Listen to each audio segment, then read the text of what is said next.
Bien, mesdames et messieurs, je voudrais vous dire le plaisir que j'ai, et l'honneur également, d'abord de vous accueillir toutes et tous dans cette maison qui est la vôtre, bien sûr d'accueillir Axel Kahn, qui nous a fait l'amitié et le plaisir de venir ce soir pour ce 5e Forum du Savoir. Jean-Luc Naël, que vous connaissez, qui il n'y a pas si longtemps était président de l'université, mais qui est aussi connu pour ses travaux universitaires et son travail de chercheur. Pour ma part, je me contente de vous accueillir. Quand on est dans cet hémicycle et qu'on préside une séance, il nous arrive, figurez-vous, de penser au fondement de la démocratie. Et il m'est souvent arrivé de considérer que, au fond, ce qui était déterminant en démocratie, c'était la volonté de connaître et de savoir, que nous ne savions pas tout, et que des femmes et des hommes comme vous, qui savez expliquer des choses souvent compliquées pour ceux qui, comme moi, n'ont pas de formation scientifique.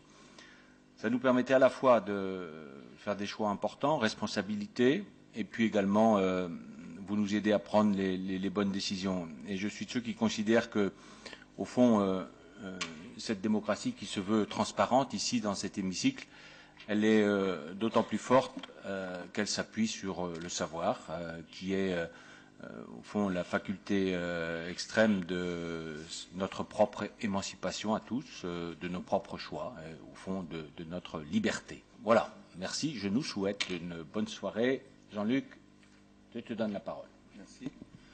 Bien, je vous dis à tous et à toutes bonsoir. Alors, je vais essayer, vous n'êtes pas venu ici pour m'écouter, moi je ne suis pas venu ici pour m'écouter, en tout cas, je suis venu ici pour écouter M. Kahn, que nous avons la chance de recevoir, donc je vais essayer d'être extrêmement bref.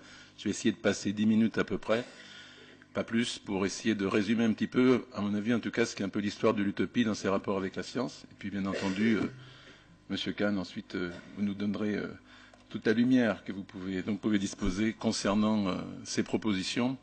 Et puis je terminerai, si vous voulez bien, par 4 ou 5 questions qui sont pour moi en tout cas la base de la problématique éthique aujourd'hui dans ses rapports avec la science. Alors je pense qu'il y a à peu près 5 à 6 périodes dans l'histoire pour essayer de se représenter un peu ce qu'est l'utopie. La première correspond à la période grecque, latine, et va pratiquement jusqu'à la fin de la Renaissance. La deuxième va à peu près de la fin du XIVe, début du XVe en tout cas, emprunte un peu sur la Renaissance pour aller jusqu'au début du XIXe. La troisième commence à la moitié du XIXe, mort un peu sur la seconde. Une quatrième période correspond au début du XXe siècle et prend en compte une vision beaucoup plus négative, on essaiera de voir rapidement tout à l'heure.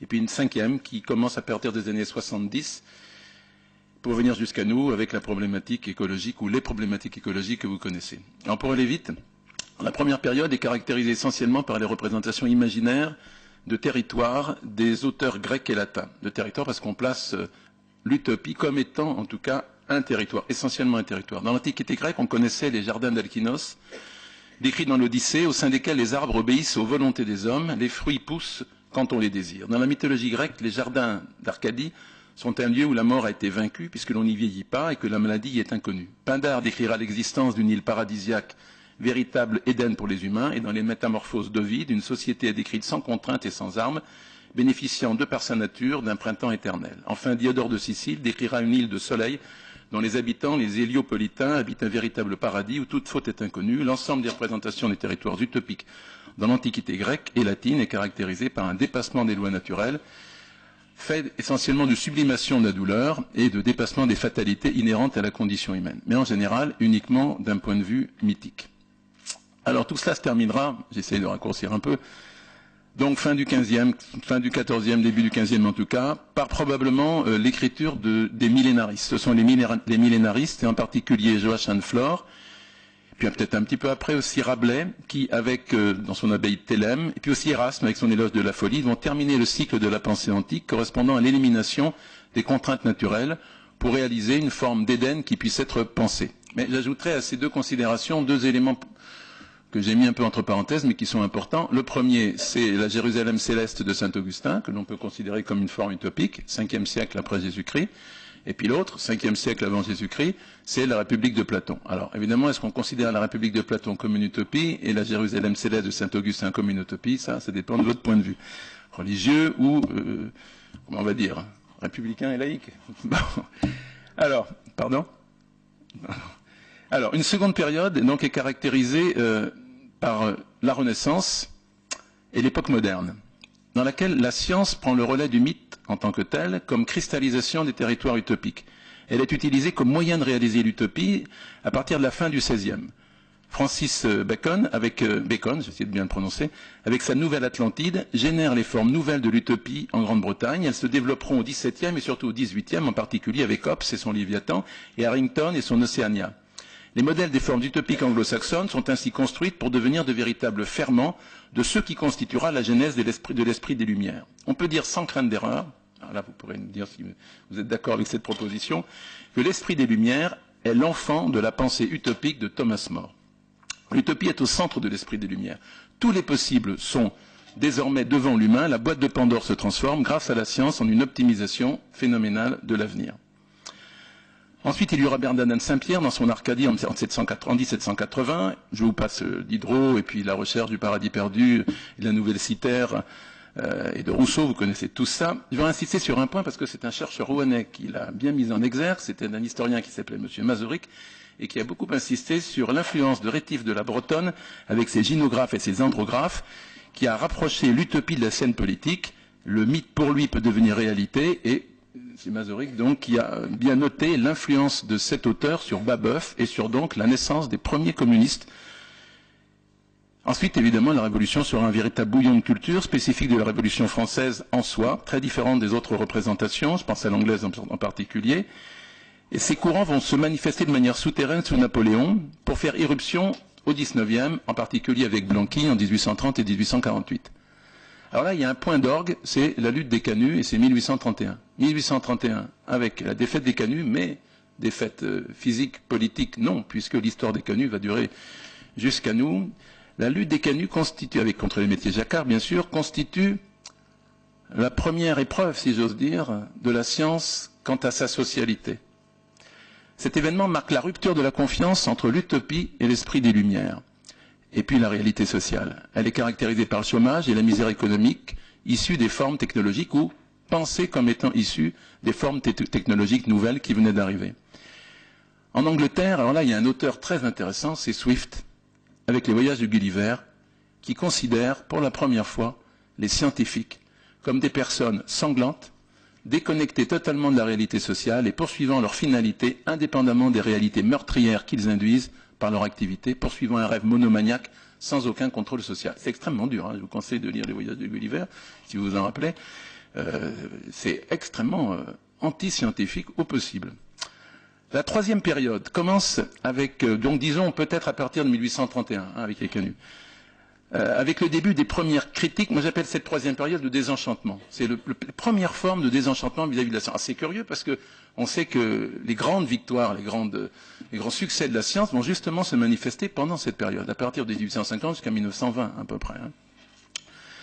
Cette période commence donc avec le début des premières critiques du scientisme idéologique et de ses conséquences. Alors un auteur qui s'appelle Wilhelm Master écrira « L'évanescence du monde m'angoisse » et Musset condamnera la dépravation de la civilisation contemporaine directement liée aux conséquences de l'activité scientifique et technique pour lui. Augustin Barbier décrira de manière extraordinairement anticipatrice les stigmates du monde moderne et décrira le machinisme antidialectique du modernisme, dans laquelle pourra peut-être, dans une forme d'intemporalité, se réfugier l'utopie. Quant à Hugo, dans son Mélancolia, il dira tout le mal qu'il pense du malheur intrinsèque de l'homme, découlant pour lui des conséquences de la technologie et de la science. Et puis alors, il y a un petit moment très intéressant historiquement, c'est entre la gauche et la droite, c'est l'aventure coloniale. On peut très bien considérer l'aventure coloniale comme la dernière des utopies de la fin du XIXe, puisque c'est la conquête des esprits, nouveaux territoires, conquête des esprits en Indochine, conquête des esprits en Afrique. Et comme vous le savez, une partie de la gauche sera contre, et une partie de la droite ne sera contre, pas pour les mêmes raisons. Mais l'autre partie de la gauche de l'époque sera pour les raisons révolutionnaires, émancipatrices, et une autre partie de la droite sera pour. Et il faut lire là-dessus quelques textes de Clémenceau extrêmement illustrants de cette réalité opposant ou voyez en tout cas s'allier des personnes avec une idéologie, disposant en tout cas d'une idéologie parfaitement contradictoire, mais pouvant se réunir sur une thématique spécifique, en l'occurrence l'aventure coloniale, avec les drames que vous connaissez. En 1914, Bergson conclura au fond cette période par des considérations philosophiques, considérant que les sciences fondamentales, la physique et les maths, peuvent être contrebalancées, doivent être contrebalancées par des sciences morales. Mais enfin, on le savait déjà depuis Montaigne et Rabelais, hein, science sans conscience n'est que ruine de l'âme. La quatrième période. Alors la quatrième période, moi je l'appelle la période américaine. C'est la période où, fin du 19e, et puis jusqu'en 1940 peut-être, on va dire, ou 45, dans laquelle le territoire américain devient peut-être la dernière forme d'utopie territoriale au sens strict du terme. Alors pourquoi? La conquête de l'Ouest, rappelez-vous, la fin des dernières guerres indiennes, c'est 1905. La défaite de Geronimo au Nouveau-Mexique aujourd'hui, c'est 1903-1904. Moi, mon grand-père est né en 1873. Si j'avais été américain et que mon grand-père était été un soldat américain, il aurait pu être un soldat ayant lutté contre Geronimo. Donc c'est très court dans le temps. Et ce qui est intéressant, c'est de voir, si vous allez un jour aux États-Unis, quand vous regardez une cartographie, une topologie des noms américains, qu'est-ce que vous trouvez? Vous trouvez des noms bibliques. La terre américaine est peut-être considérée, dans le cadre d'une représentation particulière des États-Unis, comme étant la nouvelle terre promise. Et les Indiens, les nouveaux Philistins. Désert de Moab, etc. Vous pouvez le vérifier vous-même ce soir en regardant sur un atlas. C'est très intéressant d'avoir une relecture, en quelque sorte culturelle, de la topologie américaine, de la topographie américaine, pas la topologie, de la topographie américaine, et de la toponymie surtout américaine. Très intéressant, surtout dans l'Ouest, dans l'Arizona, au Colorado, et au Nevada et au Nouveau-Mexique. Alors, cette quatrième période, elle est caractérisée donc peut-être par une démarche beaucoup plus pragmatique. Y a-t-il une sensation pour les États-Unis d'être ce que l'on appelle ceux qui vont définir et pratiquer la destinée manifeste. Alors la destinée manifeste, Monsieur Kahn, peut-être vous pourrez nous en dire un petit mot tout à l'heure, la destinée manifeste, c'est le sentiment, plus fort qu'un sentiment, la conscience d'être en quelque sorte appelé par une volonté divine pour être les conducteurs de l'humanité. Et la conquête de l'Ouest s'est faite dans cette perspective, il faut bien le savoir. Et en même temps, vous voyez comme c'est contradictoire, puisque les États-Unis sont bien le pays où ont pu se développer toutes les utopies religieuses, les Amish, etc., vous connaissez aujourd'hui, en réaction complète contre l'ordre social local, mais avec une possibilité de s'exprimer. Je vous rappelle que les définitions de la secte n'est pas du tout la même aux États-Unis qu'en France. Ça n'a rien à voir. En 1908, Alfred Binet publie « L'art de mourir et la folie de Jésus », caractérisant une société où les généticiens et les anthropologues, ça c'est pour nous, organisent systématiquement les mariages, la vie sociale et toutes les formes de la vie intime. La sélection physique et intellectuelle des enfants, le contrôle des émotions, la maîtrise des pensées collectives, évoquant de manière étonnante certaines problématiques sectaires aujourd'hui. Alors je ne vais pas continuer sur les États-Unis, parce qu'il y aurait beaucoup à dire, Indiens assimilés aux Philistins, vous voyez la problématique aujourd'hui. Néanmoins, les Mormons, les Moraves, les Utérites, les Ménonites, les Amish et de nombreux autres groupes continuent à exister sur des territoires isolés de toute contamination culturelle. Et vous ne savez pas qu'aux États-Unis, jusqu'en Patagonie, il y en a en Paraguay, par exemple, moi j'en ai rencontré au sud du Brésil. Alors je n'ai pas le temps de vous en parler là, parce que c'est un autre sujet, mais par exemple, il y a tout un univers des utopies russes que l'on retrouve aujourd'hui pour certaines utopies, encore au Brésil ou au Paraguay. Ils sont allés le plus loin que l'on pouvait aller pour éviter toute contamination culturelle. Alors je termine avec la cinquième période. Elle peut être définie par la critique de la réalité sociopolitique. Moi j'appelle cette période la période de la dystopie, des YS. En 1905, Eugène Zamyatin, polytechnicien, participe à la révolution décembriste en Russie, puis à la révolution de 17, puis à la révolution de 17. Dès 1920, il s'oppose à la politique officielle, il évitera le goulag parce qu'il est protégé par Gorky, et dans un livre qui s'appelle Nous autres, il décrira un État totalitaire, oui, qu'il est le premier à décrire, et puis les choses se passeront, comme vous le savez, par la suite. En 1932, c'est Huxley, avec Grave New World. En 1949, Orwell, dans son roman 1984, qui décrira un univers sociopolitique où le pouvoir devient sacré et où toutes les techniques possibles pour le maintenir sont utilisées. Et en 1900... Pardon ? C'est pas vraiment une utopie, ça. Ah, ça vous allez le dire tout à l'heure, Et en 1949, Huxley encore, qui écrit Ep et Essence, puis Temps futur, où le nouveau monde est décrit comme s'autodétruisant, seule la Nouvelle-Zélande étant épargnée. Alors là, on est dans une problématique dramatique. C'est, je crois, Hiro Lewin qui, dans This Perfect Day, décrira un enfer informatique avec une programmation totale de l'humain, une gestion scientifique totale des structures. L'ensemble de ces événements littéraires conduisent à distinguer une forme particulière du territoire imaginaire dans lequel la science détruit la source de sa propre inspiration. ce qui est assez mythique aussi, dans un certain sens. Et alors la dernière période, c'est celle que l'on vit aujourd'hui, depuis 1973. Elle est en quelque sorte parallèle à la précédente, la cinquième, mais elle évoque une utopie nouvelle, spécifique, qui nous renvoie presque au premier temps, c'est-à-dire au temps grec, à l'épopée grecque, à Homère. Celle d'une terre devenue ou redevenue mythologiquement un être vivant, une créature bleue, au sein d'un espace qui doit être protégé de l'activité humaine. Alors à ce sujet, j'ai écouté à la télévision tard le soir, il y a 2 jours, il y avait un débat, et il y avait le dessinateur que vous connaissez bien, Wolinski, qui a dit une phrase qui résumera cette période drastique, terrible. Il a dit la chose suivante: il faut que l'homme se détruise pour que la terre soit sauvée. J'ai bien noté. Ainsi, René Dumont, dans son ouvrage, donc en 72 et 71, son ouvrage, L'utopie ou la mort, sera le premier à dénoncer les effets de l'agriculture industrielle et les risques que la civilisation de consommation font courir au reste du monde. La problématique de la pollution et de la gestion des déchets constituant une question majeure qu'il traite avec une scientificité, en quelque sorte se retournant sur elle-même, spéculaire. La nouvelle société qu'il préconise est une société où la croissance zéro devient un impératif universel avec des finalités liées directement au sentiment, considérant que si les 2 grandes puissances que sont la Chine et l'Inde en venaient un processus de croissance industrielle équivalent aux pays européens, les conséquences en seraient dramatiques pour le reste du monde. Je crois qu'on est en plein dans cette question. La problématique du changement climatique et du réchauffement de la planète sont des concepts étroitement liés aux questions soulevées par René Dumont. Les territoires envisagés par cette utopie seront représentés ou régentés par l'agriculture biologique et le respect absolu des cycles naturels, en particulier le cycle régénératif océanique, le respect des forêts si cher au mouvement vert allemand. Je rappelle une petite chose sur le mouvement vert allemand. On a tous vécu sur la maxime de Kant, vous savez, agis de telle manière que ton comportement puisse être érigé en loi universelle. Hans Jonas, dans Principe responsabilité, dit une chose différente, il dit agis de telle manière, etc. Mais il ajoute une petite phrase qui est la suivante: agis de telle manière qu'en aucun cas les générations futures ne puissent considérer que tu les as malmenés. Il ne faut pas que l'héritage soit trop lourd. On pense aux déchets, bien sûr, aux déchets industriels. On pourrait ajouter à cette idéologie des questions philosophiques donc soutenues par ce principe responsabilité qui conduit au principe de précaution. La morale qu'il préconise induit un changement dans la maxime de Kant, c'est vrai, mais n'induit-elle pas un changement dans nos comportements au sens pragmatique du terme? Ernest Konenbar, dans son ouvrage Écoute bien, décrit une utopie écologique qui est une réponse au rapport Midos s'intéressant à la limitation de la croissance économique. Dans ce nouveau territoire, on élimine l'esprit de compétitivité considéré comme une source de malheur. Et enfin, peut-être une dernière période, en 1999, une 7e, Blumenfeld écrit Utopia, E-U-T-O-P-I-A.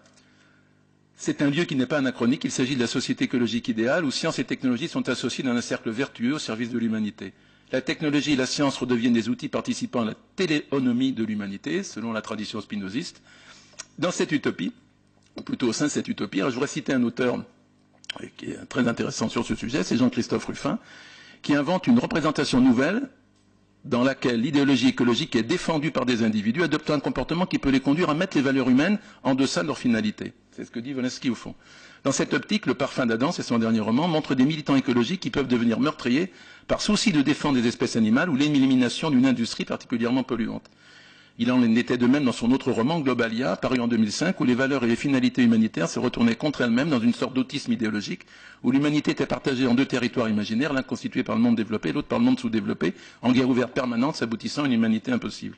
En conclusion, j'ai fini, il est possible de se poser un certain nombre de questions. La question interne d'abord à l'utopie scientifique, est-ce une utopie ou non?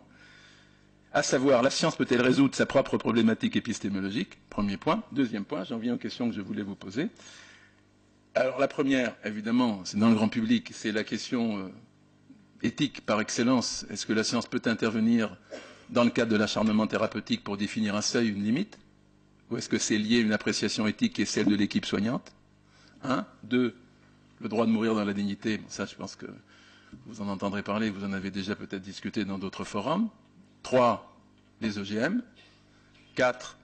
La nature du clonage humain d'un point de vue éthique. 5. La problématique des cellules souches et surtout celle de la constitution d'embryons constitués comme simplement des gisements de médicaments. Et puis, pour finir, une question politique, celle dont on a parlé tout à l'heure. Elles sont toutes politiques, mais celle-là, elle est encore plus politique.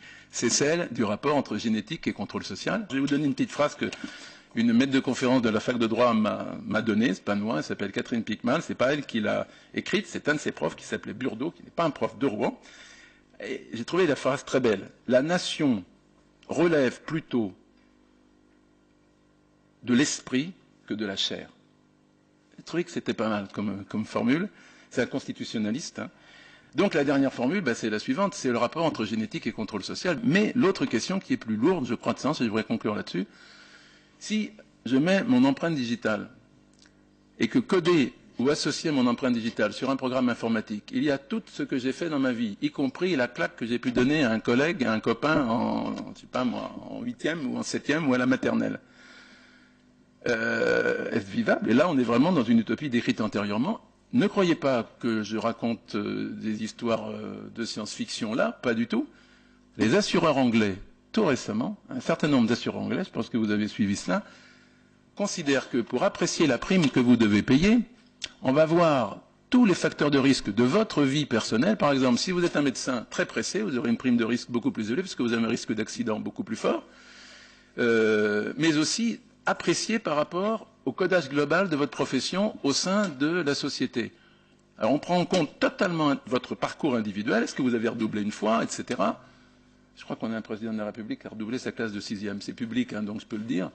Vous imaginez, si tout était sur un programme. Voilà. Alors, je m'arrête là. Non, mais si vous voulez, je crois que la problématique, c'est celle-là surtout, c'est celle de la génétique et du contrôle social. J'en ai fini, et puis je serai ravi de vous écouter, de vous entendre.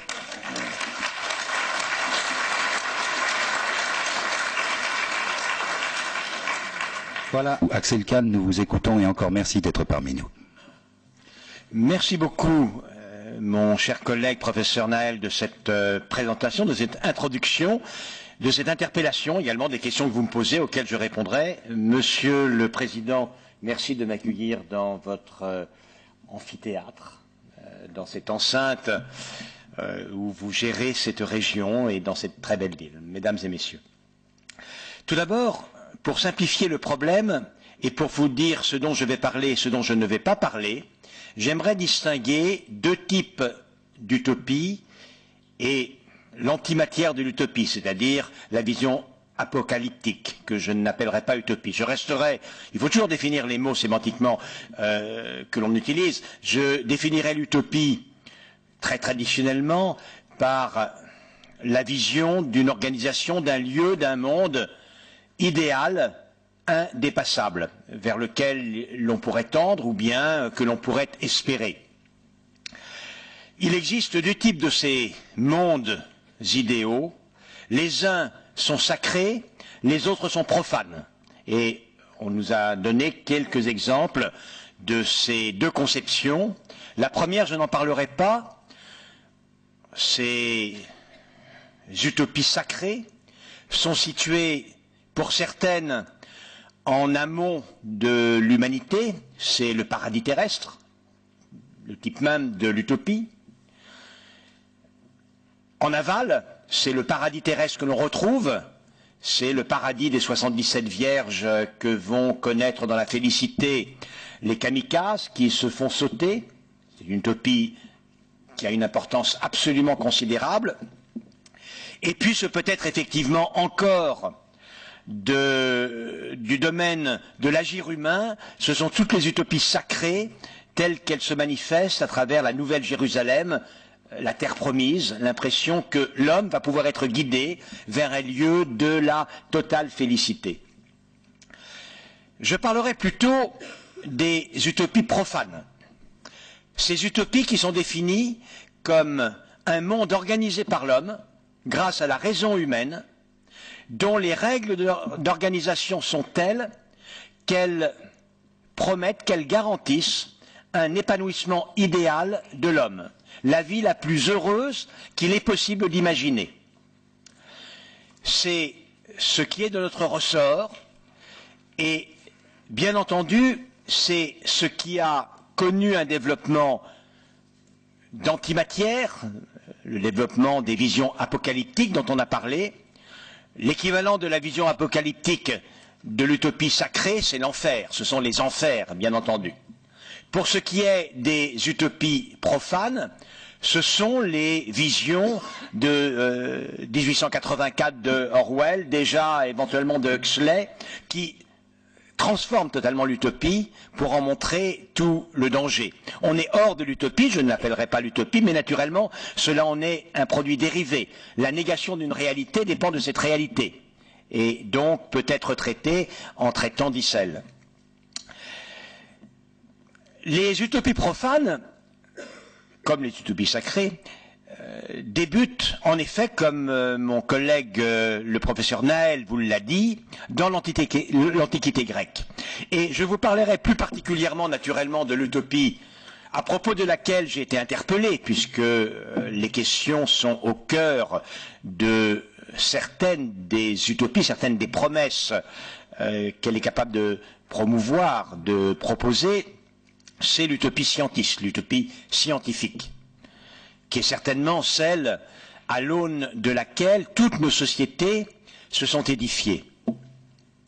La problématique de l'utopie scientiste, du progrès, la notion du progrès, la société progressiste des Lumières, la société libérale de progrès, la société libérale moderne, il y a une continuité sur laquelle je reviendrai, trouve ses racines dans une utopie grecque, philosophique, profane, totalement profane, qui est Platon.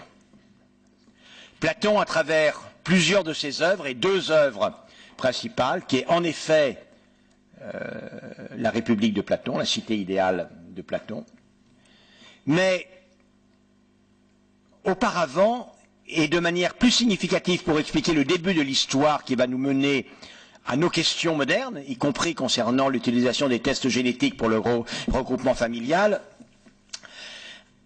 une question qui hante manifestement les journées et les nuits des philosophes grecs. Il existe des catégories définissant les projets, les choses, les spectacles, la catégorie du vrai ou du faux, la catégorie du bien et du mal, la catégorie du beau et du laid. Ces catégories sont-elles indépendantes ou bien sont-elles liées? Et dès le 5e siècle avant Jésus-Christ, il y a deux thèses bien distinctes. Platon, et il le met dans la bouche de son maître Socrate, il peut toujours le faire vu que Socrate, comme vous le savez, n'a pas laissé la moindre ligne, est partisan de la non-indépendance. Pour Platon, le vrai est une catégorie utopique dans la mesure où celui qui connaît la vérité ne peut faire le mal. Seule l'erreur conduit à la possibilité du mal. La vérité conduit au bien nécessaire. La notion selon laquelle la vérité conduit au bien nécessaire va être l'axe robuste et permanent de l'utopie scientiste jusqu'à aujourd'hui, jusqu'au temps présent. Cette notion, fondée par le dialogue Protagoras, opposant sous la plume de Platon son maître Socrate au sophiste Protagoras, est totalement fondatrice. Quel est ce dialogue? J'en rappelle quelques notions, peut-être vous le rappelez-vous, pour ceux d'entre vous qui avaient fait des humanités, ou bien y être revenus sur le tard. Souvent, à partir d'un certain âge, on se met à philosopher. Ayant atteint cet âge, je philosophe moi aussi. Au petit matin, les gamins viennent chercher Socrate, qui est descendu dans le haut de la ville, et le réveillent en lui disant « Socrate, Socrate, viens vite !» Il y a Protagoras qui est descendu là-bas. Viens avec lui pour une dispute philosophique. Protagoras, c'est le prince des sophistes. Les sophistes, ce sont des professeurs d'éducation civique. Ils gagnent leur vie en formant les futurs édiles de la cité. Peut-être le président Laverne a-t-il été formé par un descendant des sophistes et de Protagoras, que sais-je. Socrate descend et ils entreprennent de discuter et de ce point important. Vous comprenez bien que pour un sophiste qui gagne sa vie en professant la vertu, mais qui ne sont pas des hommes de l'art scientifique, il est totalement impossible d'accepter l'idée selon laquelle la vérité conduit au bien, parce qu'ils auraient perdu sans cela toute légitimité à gagner leur pitance. Donc, pour justifier leur travail, il faut absolument que, d'une part, le domaine des sciences exactes et que, d'autre part, le domaine de la morale soient séparés. Socrate défend ses thèses et Protagoras ensuite le contredit. Et pour expliquer un peu ce qu'il pense, il réinterprète à sa manière, à sa sauce, le vieux mythe de Prométhée.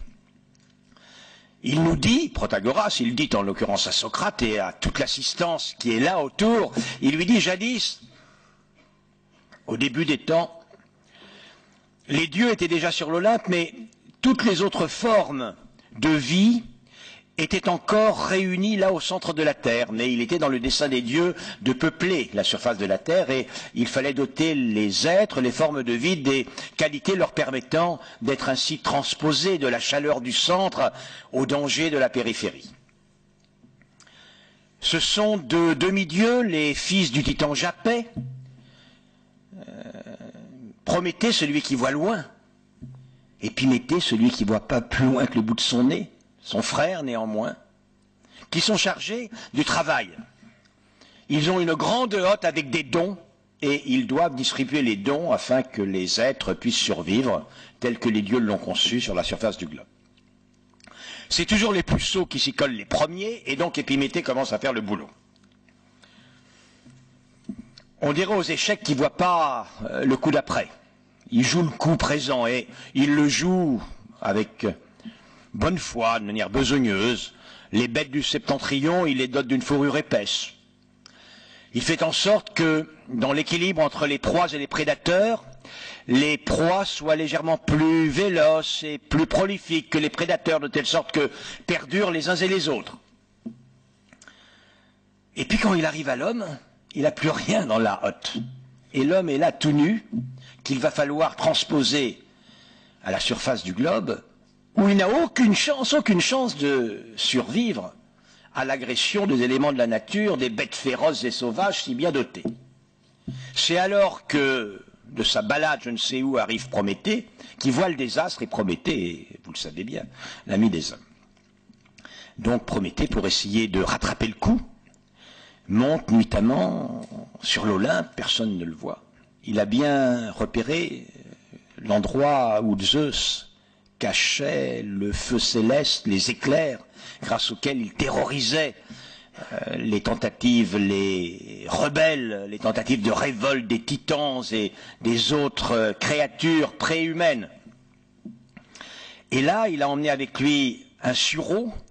Il embrase la moelle du sureau de telle sorte que cette incandescence puisse avec lui redescendre la colline sans être vue. Et ainsi, il lègue aux hommes le feu, c'est-à-dire la science, la technique, la forge, le métal.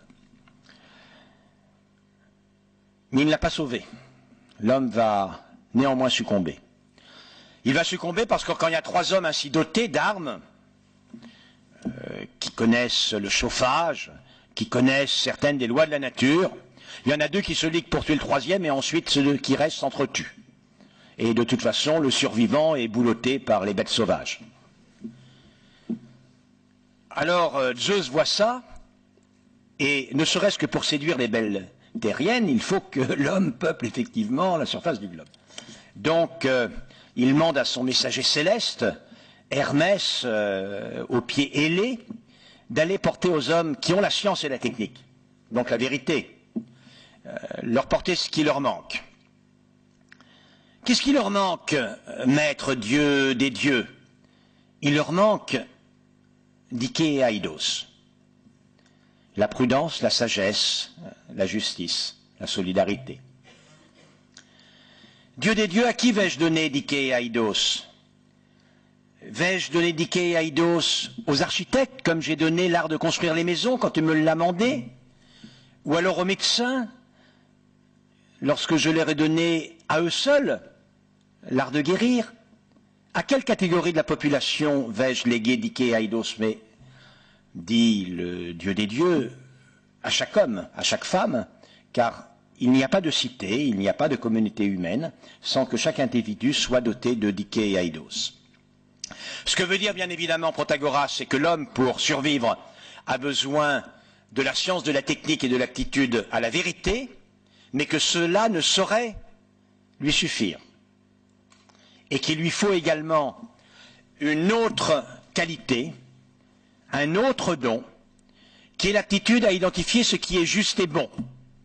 Ce qui est juste et bon n'est pas réductible à ce qui est vrai. Il faut le chercher indépendamment de la recherche de ce qui est vrai.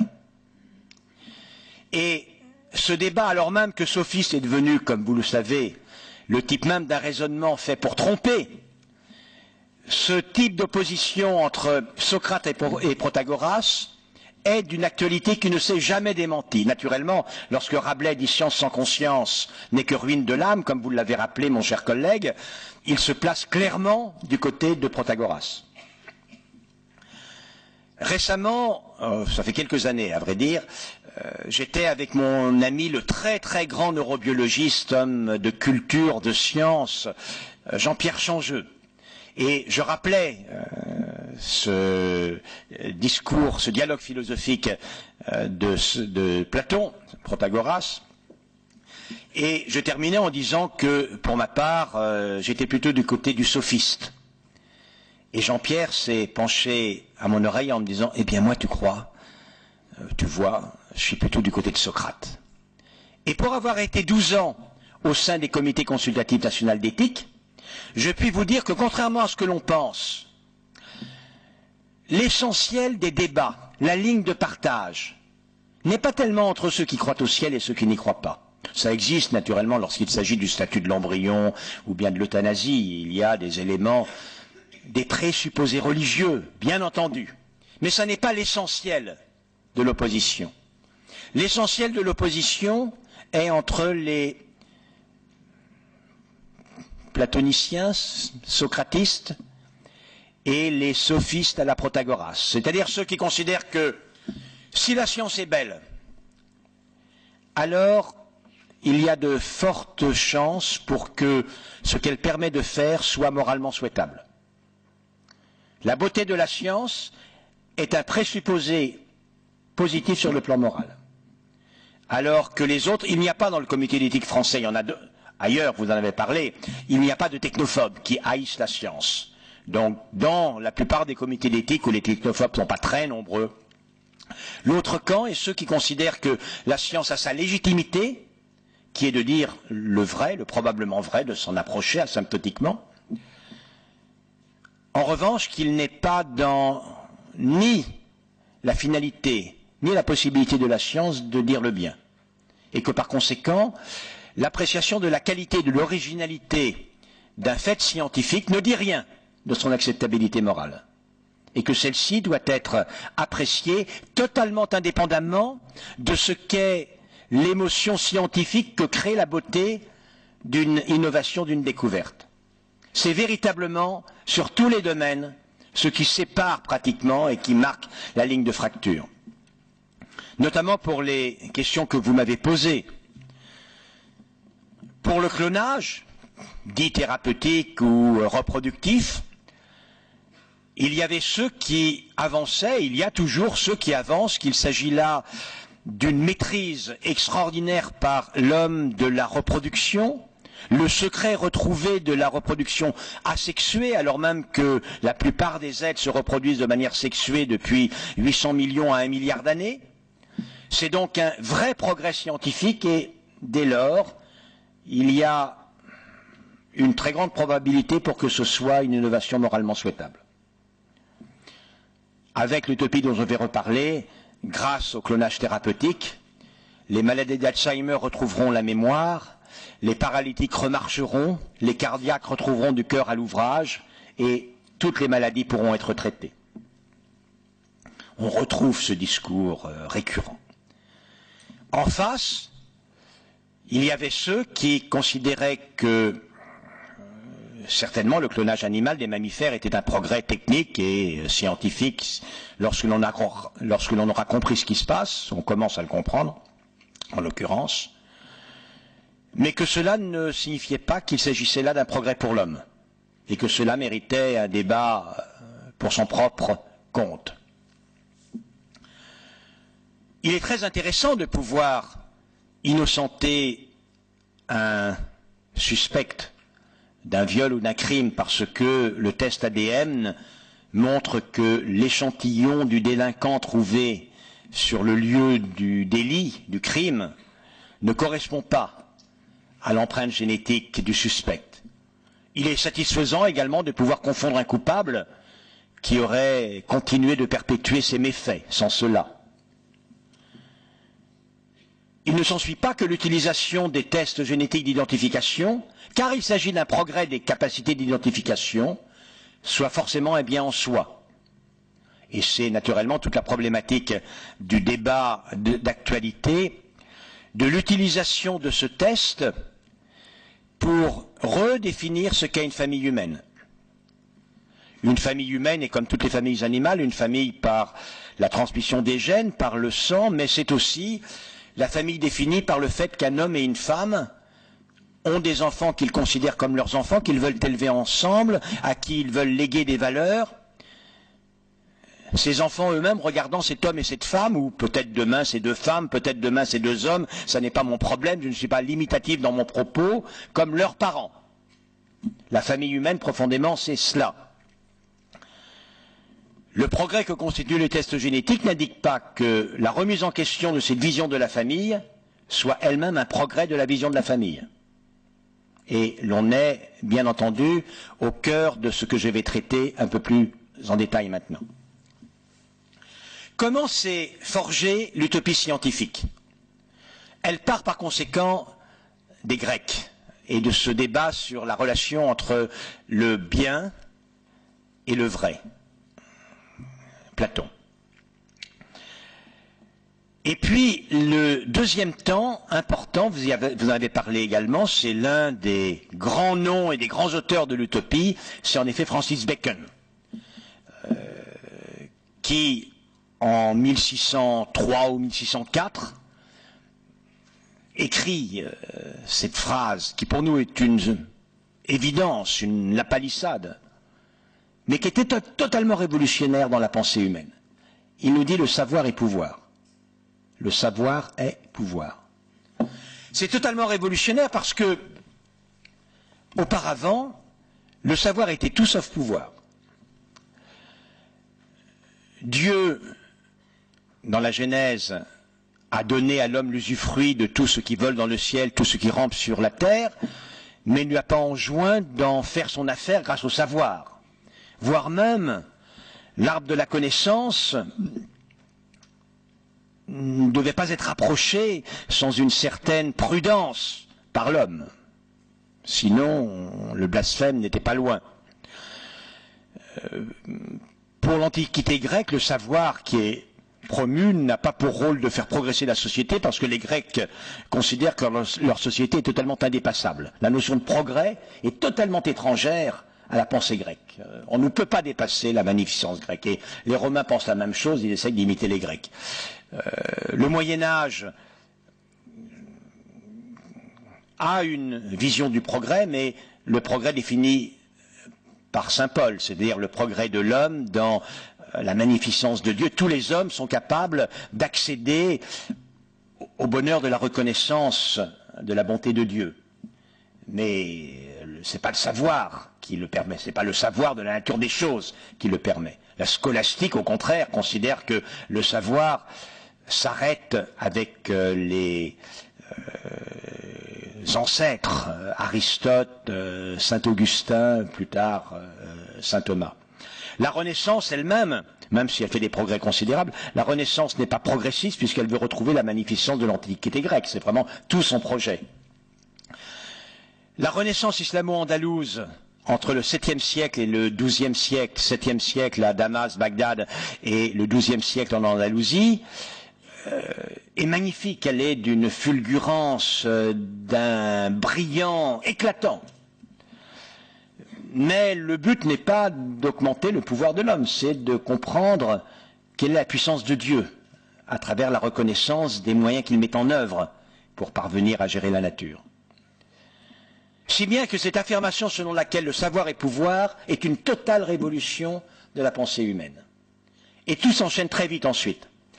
Quelques 10 à 15 ans après que Francis Bacon a énoncé cela, notre René Descartes national ajoute en quelque sorte, le savoir et pouvoir, pour l'homme de se rendre comme maître et possesseur de la nature. Entre Bacon et Descartes, ce qui est dit, c'est que le savoir va permettre à l'homme de mieux faire son affaire de la nature, de mieux l'utiliser à son profit. En quelque sorte, Descartes le pense explicitement, Dieu donne à l'homme la raison, et la raison humaine va permettre, grâce au savoir qui est pouvoir, à l'homme de mieux s'acquitter de l'injonction divine de la Genèse.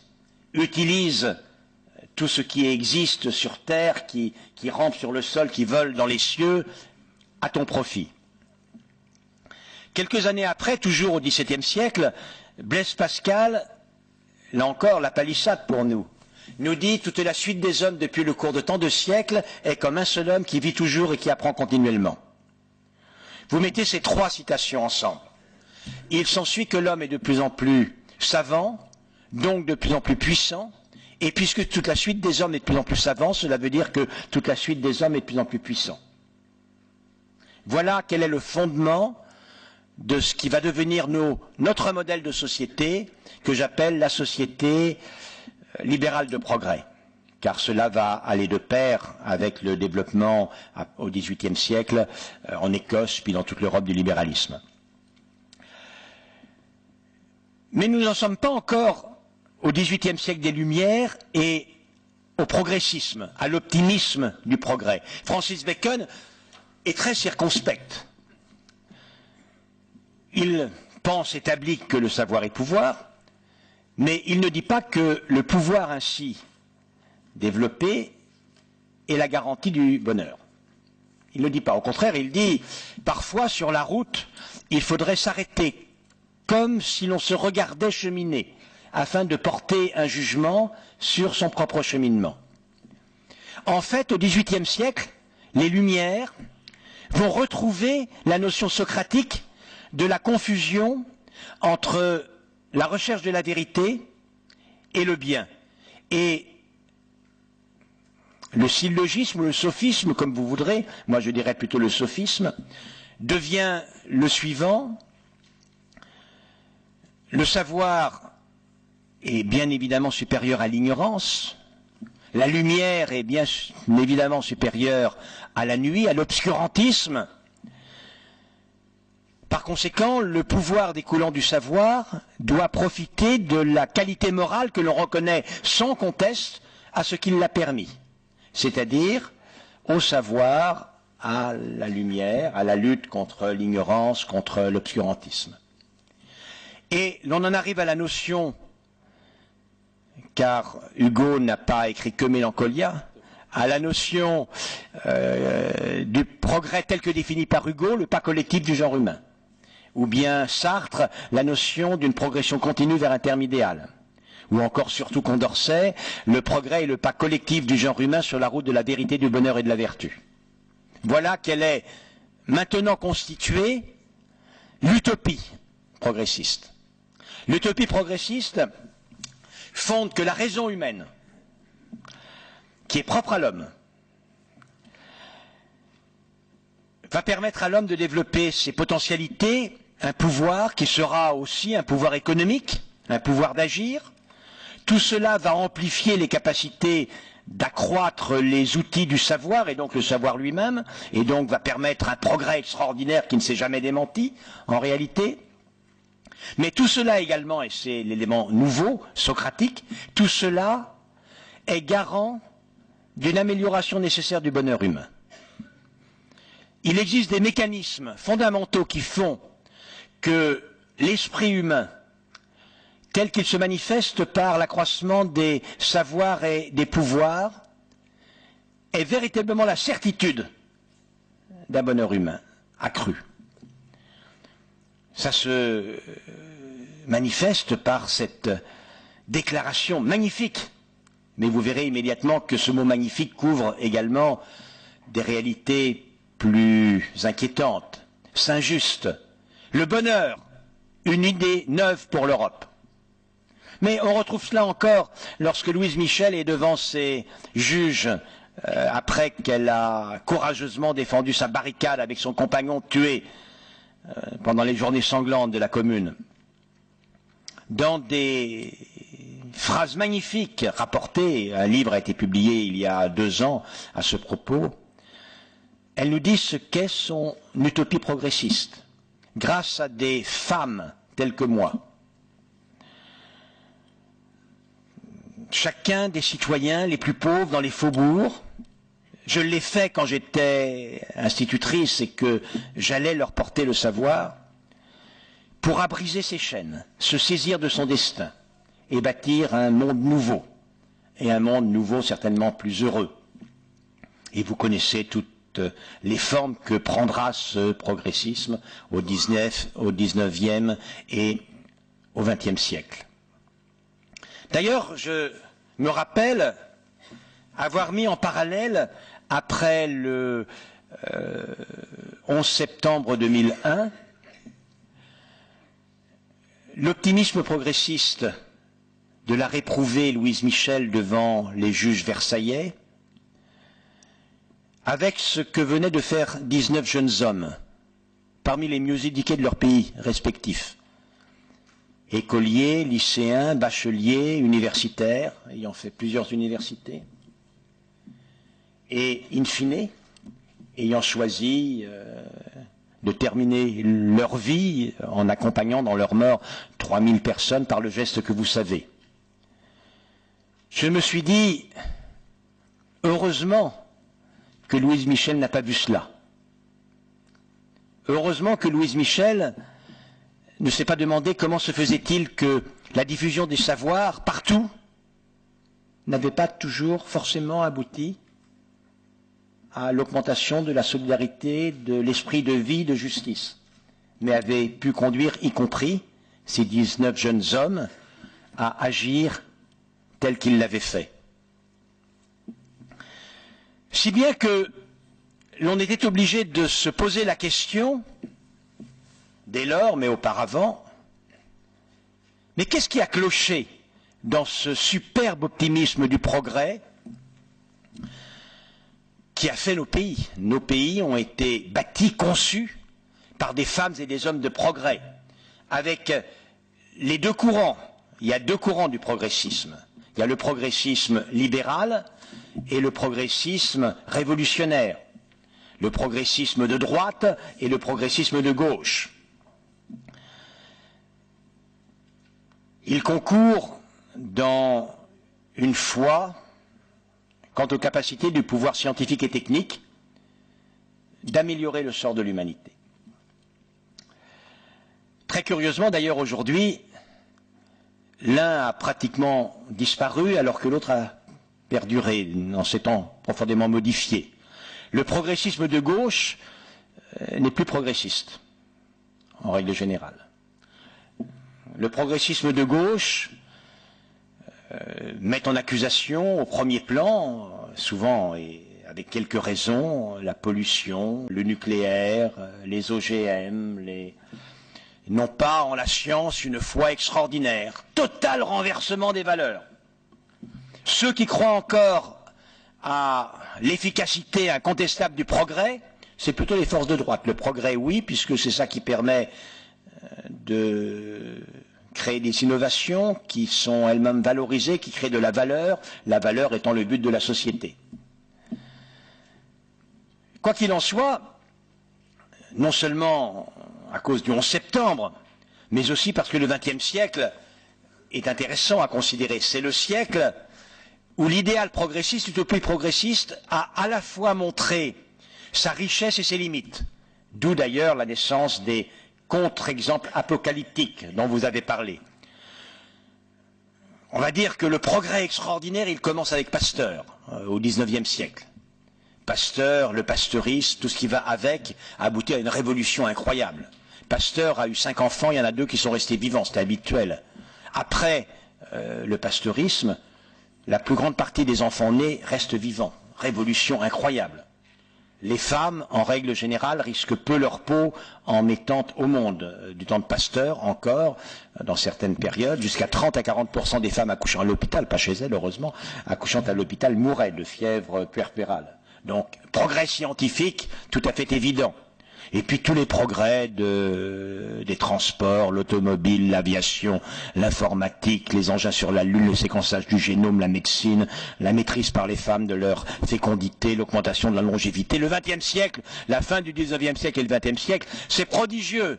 On avait bien raison d'avoir cette confiance en le progrès. Mais le XXe siècle, c'est aussi 2 guerres mondiales qui utilisent toutes les ressources de la technique. C'est 2 ou 3 génocides, c'est l'effet de serre, c'est la pollution, et c'est surtout le sentiment vague, chez beaucoup en tout cas, que certes, il y a beaucoup de choses qui sont améliorées, qui ont progressé. En revanche, il s'agissait d'en conclure que bien évidemment, cela avait permis aux femmes et aux hommes d'être plus heureux qu'avant, alors ça méritait plus ample discussion. Donc, le XXe siècle est la confirmation de la richesse, de la force de l'utopie, mais également l'évidence de ses limites. Et c'est ça qui marque très profondément le siècle qui a commencé maintenant depuis 7 ans. Qu'est-ce qui a cloché? Et je terminerai en vous proposant, pouvons-nous nous ressaisir de cette utopie de manière rationnelle? Pouvons-nous reprendre une partie, en tout cas, de cette foi des progressistes des Lumières qui ont fait notre monde, nos sociétés? Plusieurs choses ont cloché.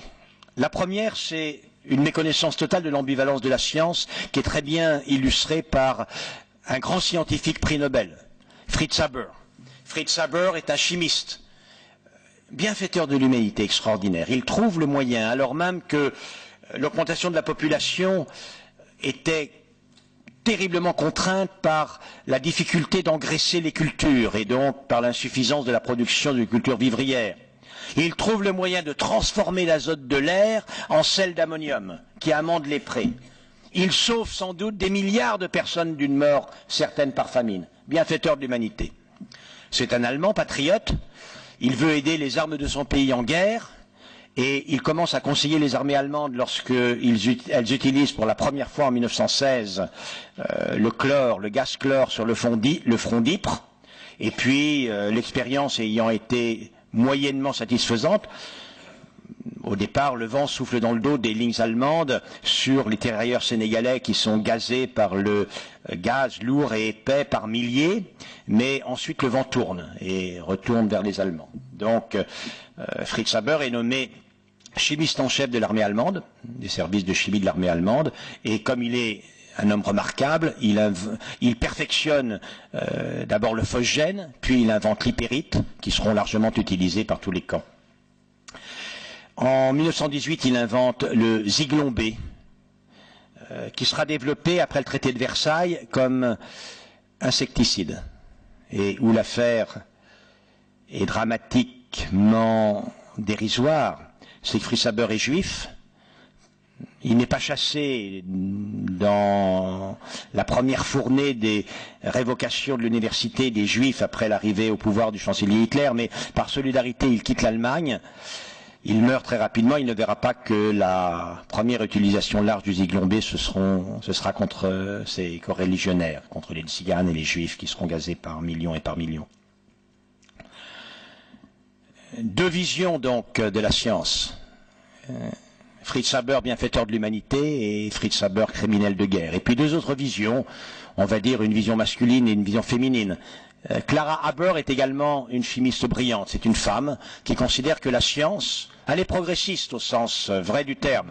Elle considère que la science doit être un moyen donné à l'homme rationnellement pour augmenter les outils dont il dispose afin d'aider les siens. Et que ces outils soient des moyens de les agresser, de les tuer, de les blesser. Elle ne peut pas l'imaginer. Elle, femme, elle donne la vie, elle ne veut pas prendre la vie. Et elle en fait le reproche à Fritz. Fritz ne veut rien entendre, c'est un patriote allemand. Clara, désespérée, se saisit, après la dispute, du pistolet d'ordonnance de Fritz et se tue.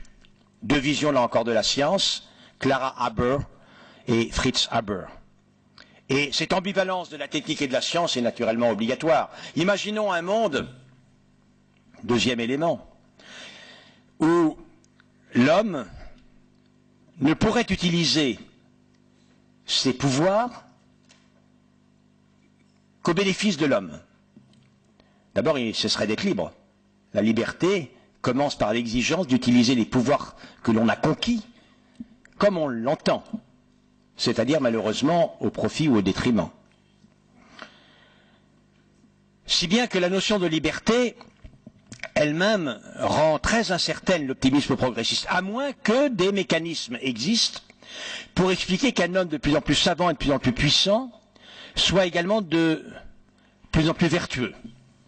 Alors on peut imaginer ici deux mécanismes, un mécanisme spiritualiste, une transcendance le veut, et les hommes de lumière le pensent. Le grand horloger de l'univers de Voltaire, le grand architecte de l'univers des francs-maçons, l'être suprême de Robespierre.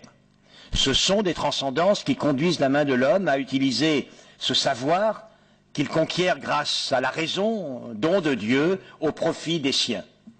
Mais pour un non-spiritualiste, cette proposition n'est pas convaincante.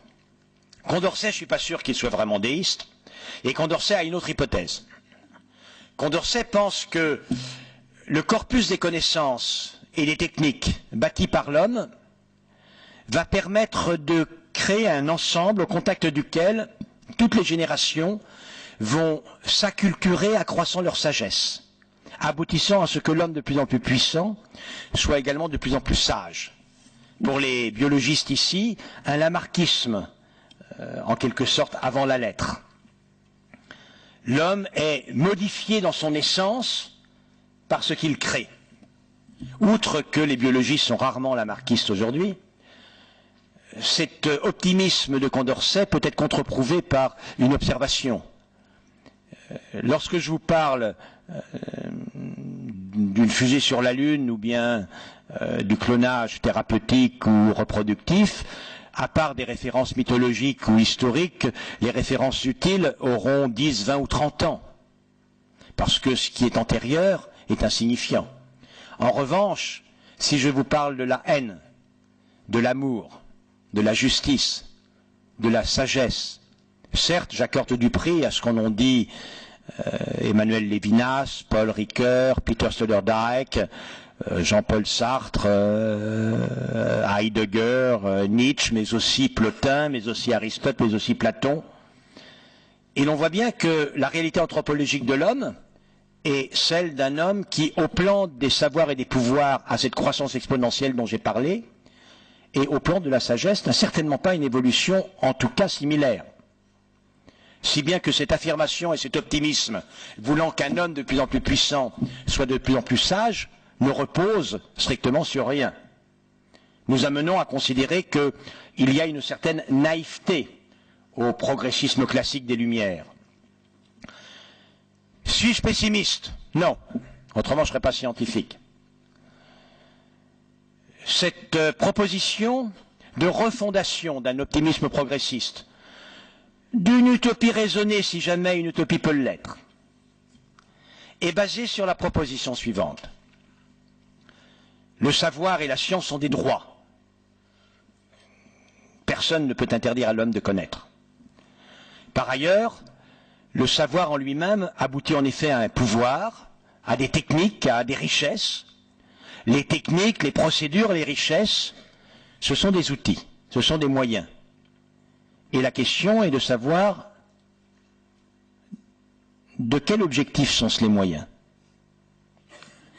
Notre société est une société qui a perdu totalement de vue la notion des finalités. Notre société est une société qui nous dit le but de la science est de se développer, il faut progresser, il faut bouger. Le but de la richesse est d'investir de manière à gagner des parts de marché, ce qui permettra d'accroître de la valeur, permettant d'investir, de gagner des parts de marché. La question qui ne se pose pas, qui ne doit pas être posée, mais c'est pourquoi? Vous voulez en faire quoi? Est-ce que c'est le moyen d'augmenter la justice, de diminuer partout sur Terre le malheur, l'ignorance? On aimerait que ce soit vrai, mais l'ONU nous apprend qu'en 20 ans, les richesses créées ont été multipliées par 8 et que dans le même temps, le nombre de dénutris et de malnutris a cessé de décroître et a réaugmenté de 31 millions. que, en même temps que cette création de richesse, les inégalités se sont totalement envolées. Tout simplement parce que nous sommes dans un monde qui a totalement perdu de vue que lorsque la liberté de connaître devenait le moyen de créer les outils, encore fallait-il indiquer ce dont ils étaient les outils. En d'autres termes, quelle était la finalité juste pour laquelle il était justifié d'utiliser de manière optimale ces outils. Si nous sommes capables de revenir à une vision de Protagoras, c'est-à-dire tout à la fois de définir Dike et Aidos, ce qu'est la société juste, ce que nous voulons, qui ne peut être qu'humaniste. On ne voit pas comment elle pourrait avoir une valeur universelle si la valeur humaine n'est pas en son centre. Et que nous nous disons, pour parvenir à remplir ces objectifs, alors là, oui, les richesses, les techniques, la science sont aussi des moyens. Peut-être pouvons-nous rebâtir une utopie raisonnable et peut-être alors l'avenir est-il ouvert. Merci.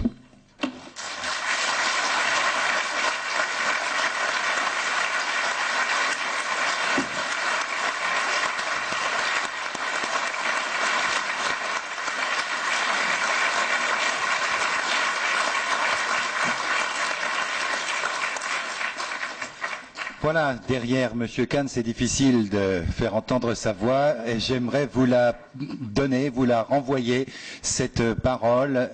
Y a-t-il des questions directes ou indirectes d'ailleurs pour Axel Kahn ici présent? Ah, monsieur, allez-y. Si l'on fait un parallèle entre le début de l'humanité sur Terre et la vie d'un homme ou une femme, c'est-à-dire qu'un homme ou une femme aujourd'hui, on va dire, vit 80, 85 ans, c'est ça, en moyenne? L'espérance de vie aujourd'hui, hommes et femmes confondus, est de 79 ans, mais on va dire 80 ans, à la naissance. Mais demain, l'espérance de vie d'une femme qui naîtra dans les 10 ans qui viennent sera de l'ordre de 90 ans. Bon, et alors, ça sera un jour 100 ans. Alors on va s'arrêter à 85 ans, en moyenne. Et pour vous, quel est l'âge de l'homme humanité en ce moment? C'est un homme qui a 40 ans, c'est un homme qui a 50 ans, ou c'est un homme qui a 70 ans? Si je raisonne au plan de ce que l'homme pourra encore apprendre à connaître et apprendre à faire, on peut considérer qu'il est dans son adolescence. Les capacités de l'esprit humain restent largement inutilisées, et quand on regarde ce qui a été conquis comme connaissance en 100 ans, sachant que la connaissance appelle l'accroissement de l'acquisition des connaissances, l'on peut être certain que dans 1000 ans, ce que l'on saura et saura faire sera totalement prodigieux et inimaginable aujourd'hui. Maintenant, si votre question est au plan de la sagesse, de ses capacités intellectuelles, de ses potentialités intellectuelles, est-ce que l'homme est encore dans son enfance ou bien déjà évolué? Je ne vous répondrai pas du tout la même chose. C'est-à-dire que pour moi, d'après les éléments que j'ai, il y a sans doute 40 000 ans au moins que l'homme a toutes les potentialités qu'il a aujourd'hui. Et il n'a acquis aucune nouvelle potentialité. Il a en dehors de lui bâti une masse de savoir que chaque génération conquiert et part de cette masse de savoir. Mais ce qui me fait dire cela, c'est qu'il n'existe, si on devait dire un propre de l'homme, c'est difficile, c'est une autre conférence.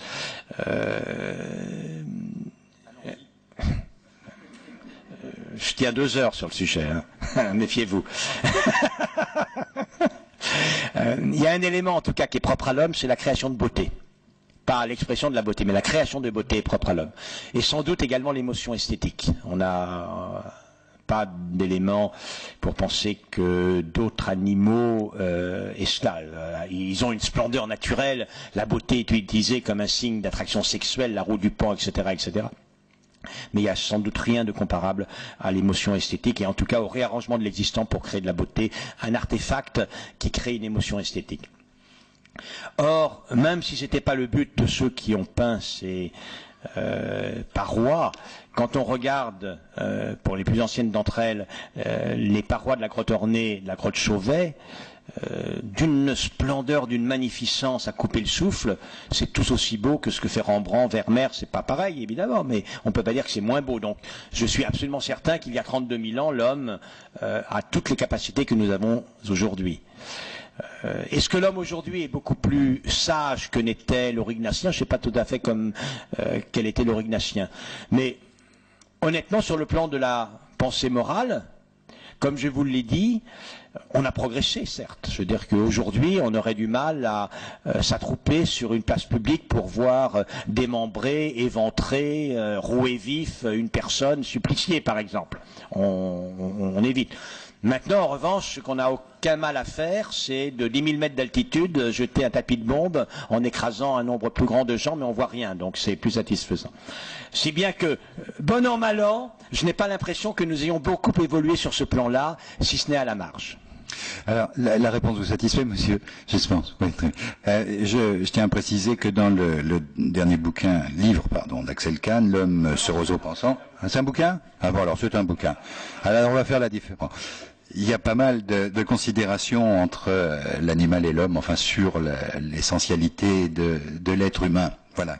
Une question de Bois-Guillaume. Peut-on contrôler les effets pervers, enfin qui nous vient de la municipalité de Bois-Guillaume, peut-on contrôler les effets pervers des découvertes scientifiques, Axel Kahn?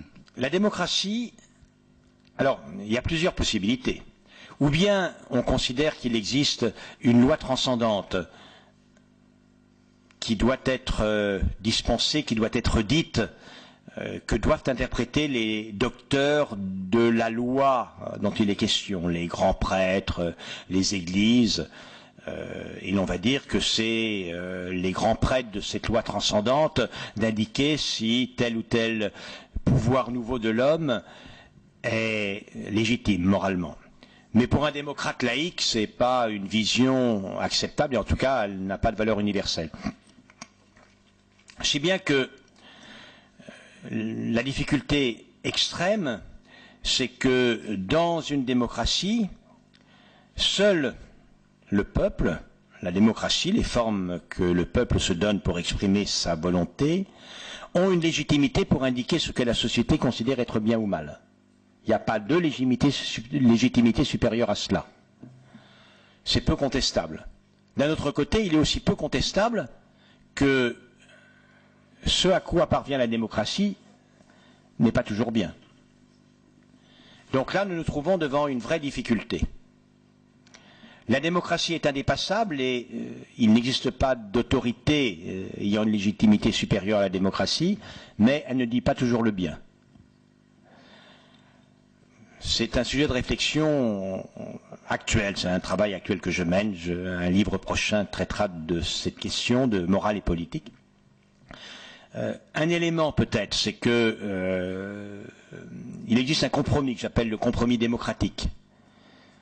Tous, vous vous rappelez par cœur évidemment de Sophocle et d'Antigone. Vous vous rappelez bien que Créon, afin de punir les deux frères d'Antigone qui se sont fait la guerre alors qu'il leur avait interdit, qui se sont entretués, a mandé qu'il ne leur soit point donné de sépulture. Mais Antigone considère qu'il est immoral de laisser ses frères sans sépulture et elle va à l'encontre de la loi de Créon, elle enterre ses frères et elle est emmurée vivante. Il faut, en démocratie, garder le mythe de Créon et d'Antigone, car c'est l'image forte. La démocratie est un système qui dit la loi, démocratique, Créon n'était pas démocrate, mais qui dit la loi, et qui en même temps protège Antigone. La démocratie dit la loi et protège Antigone. C'est-à-dire, sachant qu'elle peut se tromper, protège toutes les capacités de contester ses erreurs. Lorsque même un système démocratique s'empresse de faire mourir Antigone, alors la révolte contre ce système même démocratique est légitime. Voilà quelle est ma règle de réflexion à ce stade. Madame? Ce qui m'interpelle, c'est que, en définitive, l'aboutissement de toutes les connaissances qui sont actuellement qu'on vit actuellement. Pour moi, elles font l'objet de brevets qui sont pris en main par des grandes sociétés et qui régissent la démocratie. C'est bien, mais dans la mesure où on est une société mondialisée et qu'on n'a que des démocraties qui sont par morceaux dans des pays et certains qui n'ont pas de démocratie et qui n'ont pas accès à la science, comment peut-on faire dans une société mondialisée alors qu'il n'y a pas de mondialisation de la démocratie pour avoir une éthique au niveau de la science? Et par rapport à ce que je me dis, moi, ce que vous disiez tout à l'heure, il y a des valeurs de droite et des valeurs de gauche en ce qui concerne la science, dans la mesure où ici on est dans une enceinte de la région. Comment il peut y avoir des pannes d'utopie, notamment à mon sentiment de la gauche, pour ne pas avoir une vision à la fois politique, économique et morale de la science? Alors j'interpelle à la fois tout le monde là, mais c'est ce que me donne à penser tout ce que j'ai entendu là depuis ce soir, quoi. Un élément de réponse par Axel Kahn, et puis peut-être par Alain Leverne aussi, puisque non. Je vais commencer par répondre à votre Rugby, on dit écran. À votre deuxième question. La panne d'utopie. En soi, la panne d'utopie n'est pas inquiétante et on pourrait même considérer que c'est un progrès. En effet, et c'est la raison pour laquelle, comme M. Naël l'a bien dit, c'est la raison pour laquelle l'utopie a aussi donné une vision apocalyptique, parce que c'était la reconnaissance qu'elle pouvait mener à une société apocalyptique. L'utopie ne doute pas. L'utopie, c'est la certitude. L'utopie, c'est ce qui est bien. Mais savoir ce qui est bien, c'est le début du totalitarisme. Pol Pot savait ce qui était bien pour le peuple. Saint-Just et la Terreur savaient ce qui était bien pour le peuple. La dictature communiste savait ce qui était bien pour le peuple et prétendait en plus que sa théorie avait une estampille scientifique. Par conséquent, ceux qui s'opposaient à la scientificité du projet étaient des fous ou des criminels. Et ils pouvaient être mis soit en hôpital psychiatrique, soit alors être décimés. Donc l'utopie, qui ne doute pas, conduit pratiquement immanquablement au totalitarisme. Quand j'ai parlé d'une utopie raisonnable, j'aurais dû préciser mon propos. L'utopie raisonnable est une utopie où l'on réintroduit la valeur du doute. Le doute est profondément vertueux. Quand quelqu'un ne pense pas comme moi, si je suis sûr d'avoir raison, que ma pensée est bonne et que la sienne est mauvaise, le cas échéant, je le tue. On le fait si souvent. La raison majeure pour laquelle on tue les autres, c'est pour leur pensée, car ils pensent mal. Mais si je doute, je ne vais pas tuer celui qui ne pense pas comme moi, car certes, je suis convaincu que j'ai sans doute raison, mais je me demande si l'autre n'a pas également raison, et donc je vais essayer de m'enrichir à son contact. Donc, la fin des utopies et des certitudes est un progrès de civilisation. En revanche, la fin des certitudes et des utopies ne veut pas dire la fin des projets.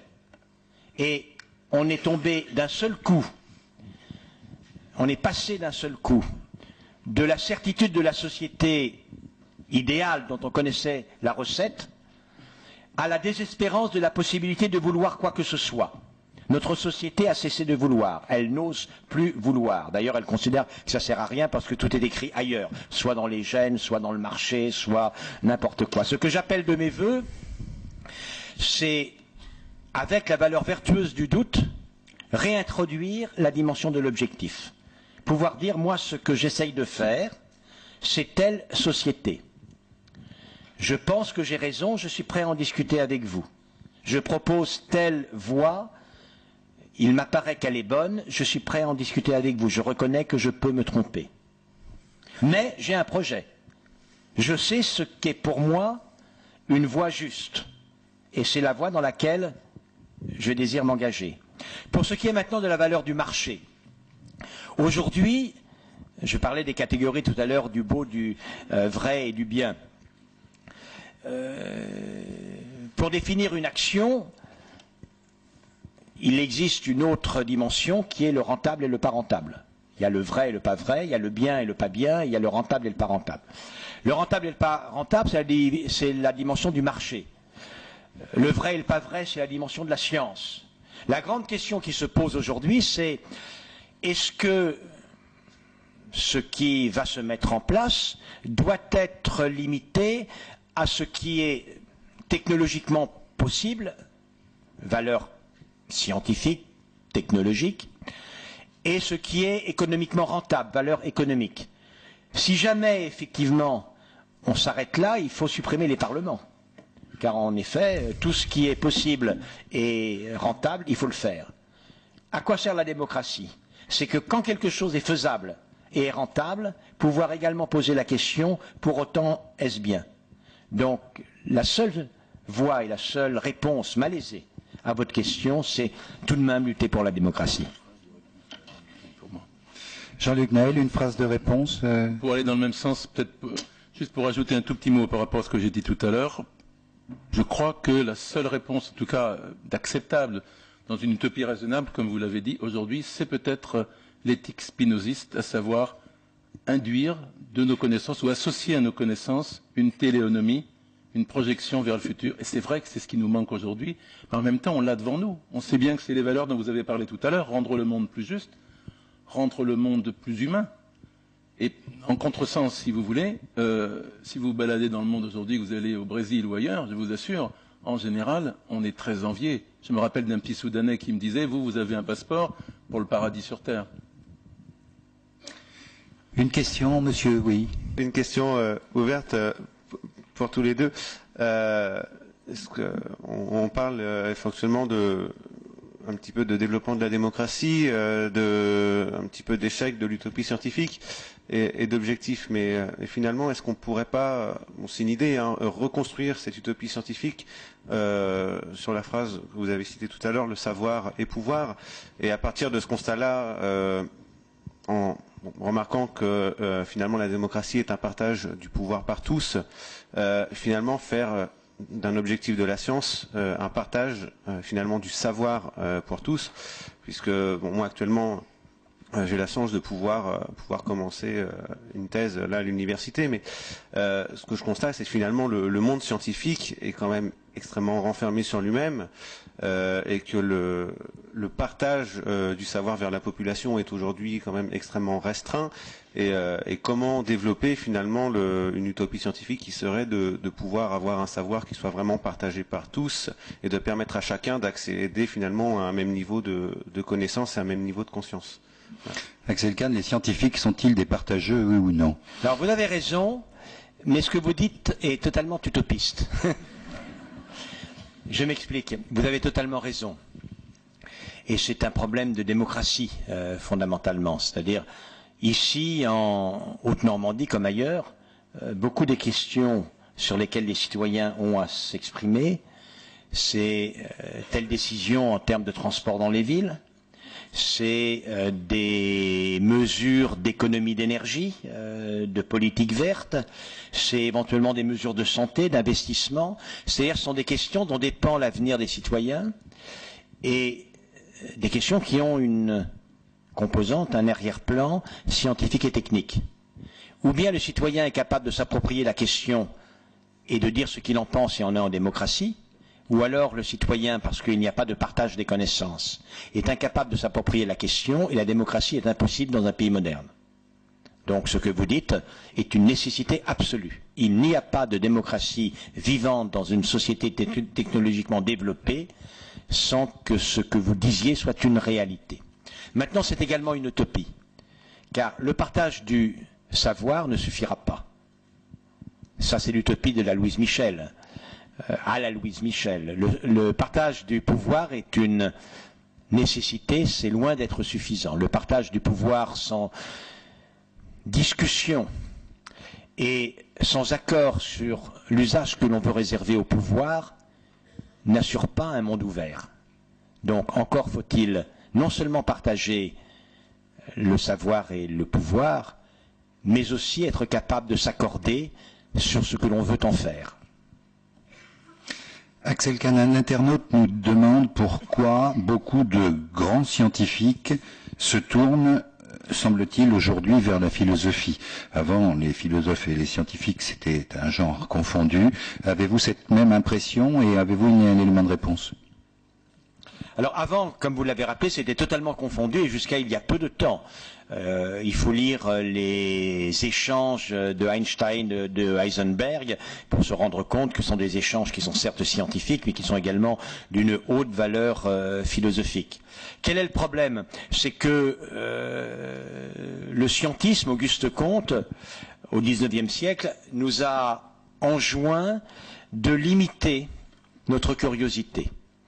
Il nous a dit, s'interroger sur le pourquoi, c'est de la métaphysique oni, et la science doit simplement s'interroger sur le comment. Voilà la base de la pensée scientiste. Mais l'homme est incapable de ne pas s'interroger sur le pourquoi. Il est très frustré qu'on lui interdise de s'interroger sur le pourquoi. Moi, je m'interroge aussi, naturellement, je m'interroge sur la constitution et le fonctionnement du génome, question scientifique. Je m'interroge sur les mécanismes en œuvre dans la reprogrammation d'un noyau transplanté dans un ovocyte énucléé, mécanisme biologique du clonage, etc., etc. Mais je m'interroge également sur ce qu'est la spécificité de l'amour humain. Je m'interroge sur la nature de l'émotion esthétique. Je m'interroge sur la justice, sur la sagesse.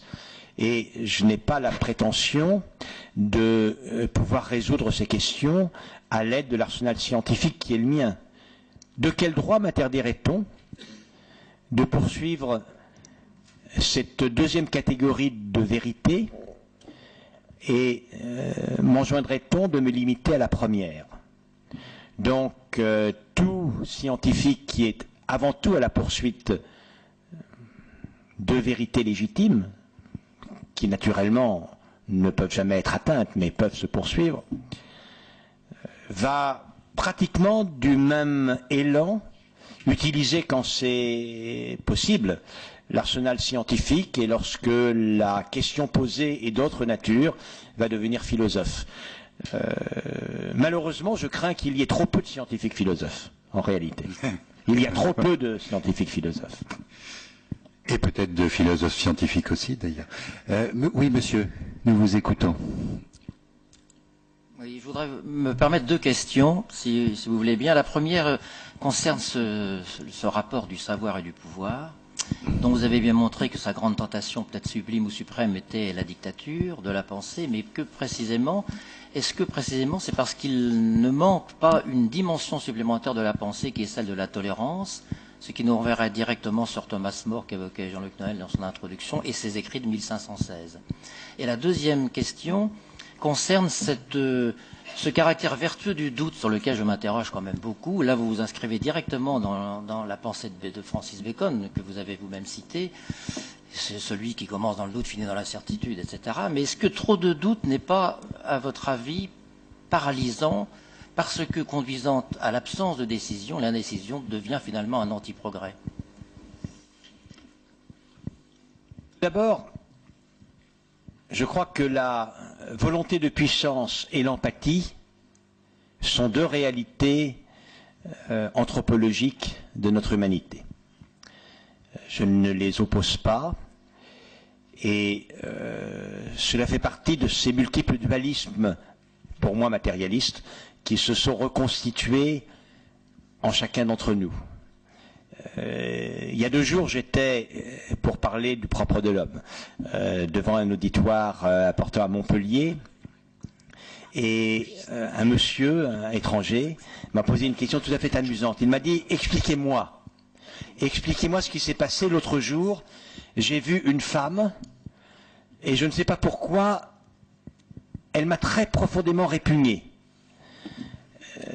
j'ai trouvé qu'elle était immonde, que tout en elle me déplaisait, ses vêtements, son odeur, son corps.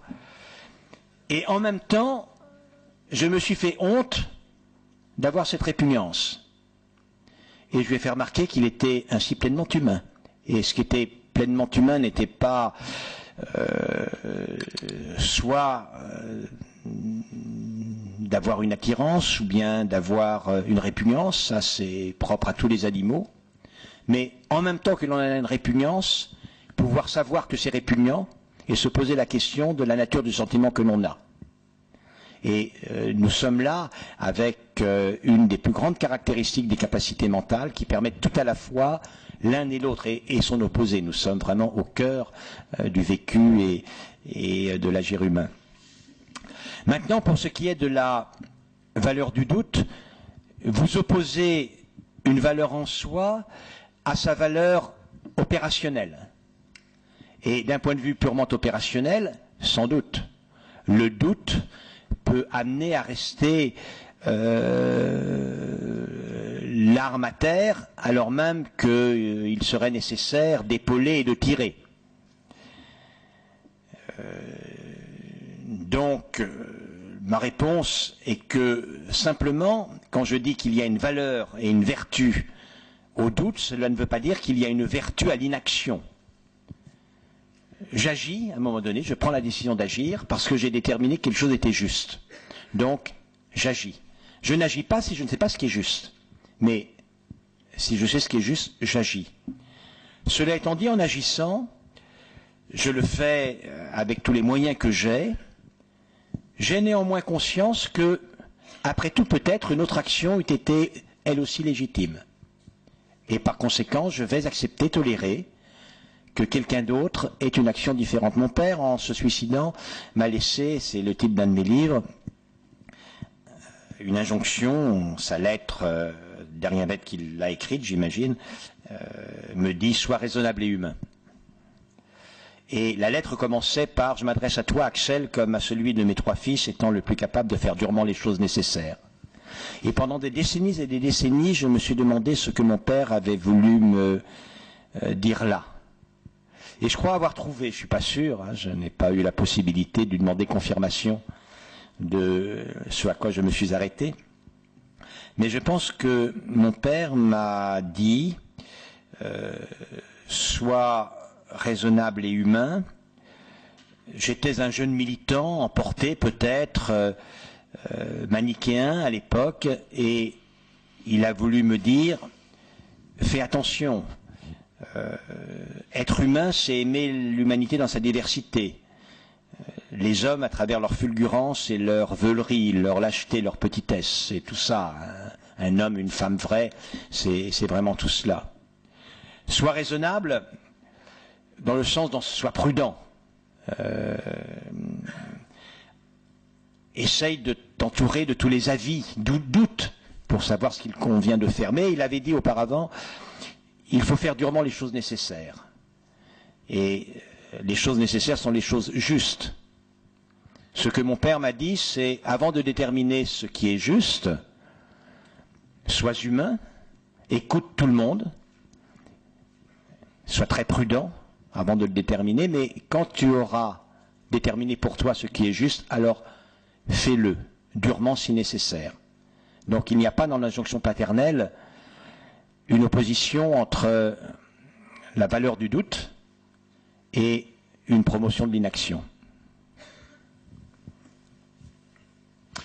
Axel Kahn, est-ce que vous pourriez expliciter, sans doute je suis pas bien armé pour comprendre cette phrase, une phrase de votre dernier livre, donc je le répète, L'homme ce roseau pensant, qui dit « La quête métaphysique et exigeante ne conduit pas au fanatisme », vous avez évoqué le 11 septembre tout à l'heure, « l'incohérence d'une pensée dont la fringale n'a pas été apaisée par le seul régime des vérités positives, si ». Oui, je fais allusion ici à ce que le scientisme a déçu. il promettait la possibilité humaine de créer le paradis sur terre et non pas hors de terre,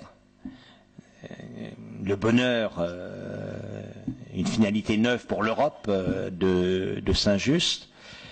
Et le progrès nous a permis de conquérir maintes choses, mais la question reste ouverte, je l'ai dit, quant à savoir si c'est le moyen assuré de parvenir au bonheur. Et puis la science n'a pas répondu à des questions existentielles de l'ordre de celles que j'ai résumées tout à l'heure, de l'amour, de la justice, du sens de la vie, etc., etc. Je pense que la quête métaphysique sur ce qu'est la sagesse, ce qu'est le bonheur, ce qu'est la relation entre les êtres, ne conduit pas au fanatisme, en effet. Alors que parfois, la déception, l'impression d'amoureux trahi par rapport à la science, peut conduire à ce repliement vers des vérités totalitaires ou bien des sectes. C'est une des grandes dimensions de notre temps, souvent d'ailleurs des sectes scientifiques, des sectes qui reconstituent une utopie scientifique et peuvent déboucher totalement sur une dérive totalitaire. Voilà très exactement ce que j'avais à l'esprit en écrivant cette phrase. Merci. Eh bien, je pense qu'on est arrivé à la fin de ce forum. Président Leverne, je vous laisse le soin de conclure.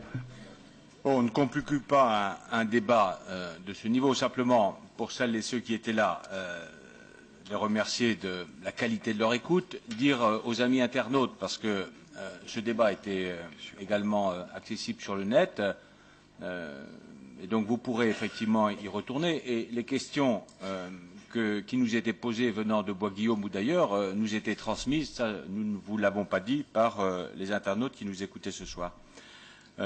Évidemment, les élus qui sont là, moi-même comme président de cette région, évidemment, on s'est senti en permanence interpellé par les termes de vos propos aux uns aux autres et même de vos interpellations, chère madame.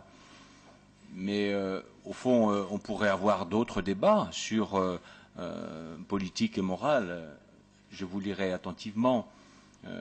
Est-ce que le fait de détenir le savoir confère un droit dans une démocratie pour ceux qui détiennent le pouvoir? Bref, simplement ce que je veux vous dire, c'est que le seul fait d'organiser ces débats ici en région, on a dit que c'était le 5e, il y en aura comme ça beaucoup d'autres, ces forums, c'est un début de réponse. C'est-à-dire que, eh bien oui, comme vous, sûrement, on doute sur un certain nombre de questions et qu'on a besoin que cette démocratie soit vivante et que si, à travers des débats comme cela, ça permet au peuple, qui détient in fine le pouvoir, de se poser davantage de questions, d'interpeller les élus, de les saisir, car vous avez aussi dit qu'une démocratie avait besoin d'une opposition. Moi, vous savez, dans cet hémicycle, dans quelques jours, je ne me demanderai pas quelles sont les valeurs, quels sont les savoirs qui sous-tendent la pensée des collègues qui sont là et que je respecte, mais entre l'extrême droite et l'extrême gauche, je vois bien qu'il y a là véritablement des parcours intellectuels et des parcours de vie qui fondent ensuite un engagement et qui font qu'on prend telle ou telle décision. Et donc la démocratie, nous la concevons dans cette maison comme un dialogue permanent. Jaurès a dit des choses très fortes sur l'idéal, sur le réel. Bref, nous on essaie de comprendre le réel, mais d'aller vers un idéal que vous connaissez, parce que la démocratie, c'est aussi, à un moment donné, de vous dire ce que nous allons faire, de le faire, et qu'ensuite, vous nous sanctionniez dans le sens démocratique du terme. Bonne fin de soirée. Merci beaucoup, Axel. Merci à Axel Kahn. Merci Jean-Luc Naël. Et à Jean-Luc Naël.